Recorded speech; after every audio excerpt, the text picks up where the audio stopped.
"Alright, everyone attack," I yelled as I ran at one of the risen. Once I was close enough, it raised its axe and swung it down towards me. I quickly sidestepped and then slashed its torso. "Roar!" it screamed out before vanishing. I let out a laugh due to being excited. I had actually killed it. I felt a surge of confidence all of a sudden, but that was short-lived. A hand axe came flying by my head, cutting off several of my hairs. My heart nearly stopped as I realized I could have just died. I started breathing heavily as I turned around to see yet another risen behind me with his axe nearly in my face. I raised my sword and turned it so the flat side was facing the direction the axe was coming from. I then braced for impact by placing my free hand towards the top of the sword. A split second after that, its axe slammed down on my sword, causing the sound of metal clashing to ring deep into my ears. I felt the force of his attack flow from the sword and my hands all the way down my body and out my legs. One of my legs ended up giving out and I fell down onto my right knee, but I continued to hold the sword above my head, blocking the attacks coming down any further. "Mother!" Lucina yelled as she rode towards me. As she got closer, she took her spear and threw it, piercing the risen through the heart area. "Grark!" it cried before vanishing like the last one. I knew I couldn't stay down, so I quickly got back up and caught Lucina's spear. I then tossed it up into the air just as she rode by me. "Thanks," she said with a smile as she grabbed it and turned her horse around, heading back to the area she was covering. "Alright, focus," I mumbled to myself as I faced the enemies in my area. There were at least half a dozen of them, and half of those were already running at me.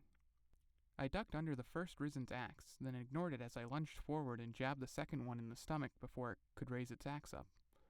That wasn't enough to kill it, though, and it tried to grab me. I didn't let it. I rolled to the left, leaving my sword jammed in its stomach. Once I was back to my feet, I had two of them on me, swinging their axes. I kept moving around as fast as I could, jumping and dropping to the ground to avoid finding out what it felt like to be sliced in two, all while I tried to recover my sword, since I stood no chance without a weapon. After failing to grab it a few times, I gripped my teeth. "Damn it, give me back my weapon," I yelled as I pulled something off my side and threw it at him. My jaw dropped when I realized it was a tome of fire. "Crap," I mumbled as I watched the book hit the risen's face. Luckily, it bounced right off of him and came back towards me. I jumped forward to catch it, and I did, but I had jumped to get it, so I ended up falling directly on my stomach. "Rarg!" the risen screamed as it stepped over me and raised its axe. I rolled onto my back and opened the tome. I then pointed my hand towards the risen. "Accept your fate," I said, as flames poured out of my hand and covered the risen. "Rarg!" it screamed before disintegrating. With it gone, I rolled back onto my stomach and picked myself up, jumping forward when I heard the whizzing sound of an axe cutting through the air. The ground where it hit ended up breaking into pieces, and the force sent me rolling across the ground, but I managed to land on my feet. My breathing grew heavy as I stood there holding my tome, waiting for its next attack. As I stood there, I heard a magical sound, and following that, my body felt less tired and less injured from all the minor bruising and cuts I obtained rolling across the ground. I turn my head and see Lissa standing next to me smiling. "Thanks," I say as I smile back at her. I open my tome again and point my hand at it. "Time to tip the scales," I say before covering the space between us in fire. I watched as the flames pouring out of my hands burned away the risen and scorched the ground. Another ear-piercing scream from the risen and it was gone like the others.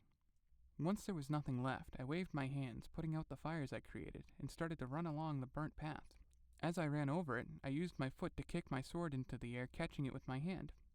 I then continued running towards the next two risen. As predicted from such simple creatures, they began swinging at me without a plan, wildly and recklessly. I used that to my advantage. When one of them was swinging at me from the side, I jammed my sword into the other and jumped backwards, pulling it into the place I had been standing.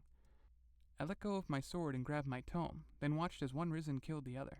I then pointed my hand at the remaining one and burnt it to cinders. I reclaimed my sword and prepared to fight the next one, but when I checked my area, I didn't find any. I scanned the area and double-checked to be sure, and once again, there was nothing. So I looked over towards the others, and they were all sheathing their weapons.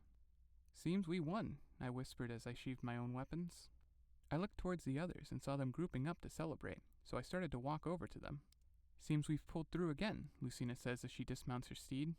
"Thanks to our brilliant tactician and her suddenly new style of fighting," Crom said as he looked at me. It still hadn't fully clicked that I was female Robin now, never mind their female Robin. So I just stood there with a blank expression on my face and didn't respond. "Lost in thought, my love?" Crom said as he grabbed my hands and pulled me in close to him. "Huh? What are you doing?" I asked as my heart started beating quickly and my face burned hotter and redder than my flames. What am I doing?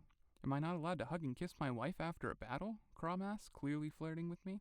Gross, you two, Lissa said as she covered her eyes and turned away. I think it's sweet. I love seeing mother and father peacefully in love, Lucina said as she pressed the palms of her hands against her cheeks. I felt my face burn even hotter, and I'm sure it was so noticeable that it could be seen from space.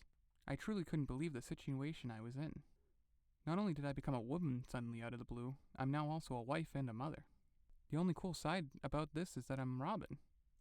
Are you going to kiss him or not? Lucina asked, sounding disappointed. No way, I said as I pushed him away. Huh? Why not? Did I do something wrong? Crom asked, sounding surprised. I crossed my arms and pouted. Yes, you did, I told him, but I was lying.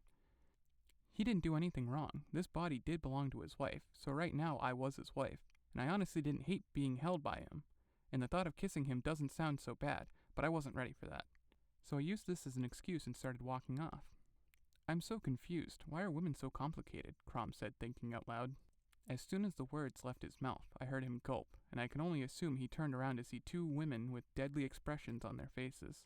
I didn't mean it like that, I swear, he said, sounding like a man begging for his life. I just laughed and continued walking until the group realized I was going somewhere, so they ran to catch up with me. Hey, Robin, Lissa whispered once she was by my side. Yes, Lissa, I said quietly in response. Are you sure you're all right? You were acting kind of strange before, and as gross as it is, I've never seen you shoot down my poor brother like that. I let out an awkward laugh. Yeah, I'm fine. My head is a little all over the place. It's just going to take me some time to adjust to all of this. Lissa still seemed worried, but then smiled. I get it. What you need is a break. We should go shopping once we're back in Asgard. Shopping? I mumbled nervously. That's a great idea. I bet the merchants will have some beautiful dresses. I'm sure this time I'll find one mother likes, Lucina said, startling the daylights out of me because I had no idea she was on the other side of me. Dresses? I don't know about that. Perhaps we could look for some strategy books or cool relics, I said, trying to steer them away from putting me in a dress. Both Lucina and Lissa puffed their cheeks and pouted as they looked at me. Not this time, Mother. No getting out of this, Lucina said as she grabbed one of my hands. Yeah, we're going to make you look like a woman for once, Lissa said as she grabbed my other hand. I gulped and turned my head back to look at Crom, who was walking behind us. I gave him a look that should have been clear. I needed help, but instead of doing anything, he just smiled and winked at me. I let out an awkward laugh as I looked in front of me again. It seems I wasn't getting out of this. Hopefully it's not too bad. And afterwards, I can figure out how I got here and how I can get home. Hello, Riley here. Hope you enjoyed the video. If you did, please consider leaving a like or perhaps even subscribing. Also consider checking out my Patreon page where you can get tons of benefits from early access to my stories, exclusive stories, bonus content, and more. Anyways, thanks for watching the video. I hope you have a wonderful day.